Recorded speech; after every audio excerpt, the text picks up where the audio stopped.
આજ રોજ તારીખ 28 જાન્યુઆરી 2024ના રોજ સ્મિમેર હોસ્પિટલ ખાતે શિલર કંપનીનું treadmill stress test machine IDBI બેંકના CSR ફંડ હેઠળ દાન સ્વરૂપે પ્રાપ્ત થયું છે. આ મશીનની અંદાજિત કિંમત 10 લાખ રૂપિયા છે. મશીનનું ઉદ્ઘાટન હોસ્પિટલ કમિટી ચેરમેન શ્રી મનીષાબેન આહિરના વરદ હસ્તે કરવામાં આવેલ. આ પ્રસંગે હોસ્પિટલમાંના મેડિકલ સુપ્રિન્ટેન્ડન્ટ શ્રી જીતેન્દ્ર દર્શન, હેડ ઓફ મેડિસિન વિભાગ ડોક્ટર વિપુલ શ્રીવાસ્તવ, આઈડીબીઆઈ બેંક સુરતના જનરલ મેનેજર શ્રી નાગા રેવથીકુમાર શ્રીપદા તથા અન્ય ઓફિસરો તથા મેડિસિન વિભાગના associate professor, assistant professor officer, RMO, nursing superintendent, nursing staff, sanitation વિભાગ હાજર હતા.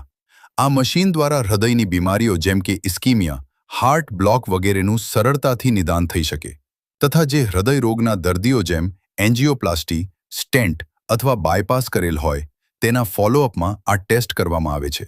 આ મશીનથી દર્દીની આરામની સ્થિતિમાં તથા વ્યાયામ દરમિયાન ECG રેકોર્ડ કરવામાં આવે છે તથા હૃદય રોગની બીમારીનું નિદાન કરવામાં આવે છે. પ્રણામ સંદેશ ન્યૂઝ, સુરત.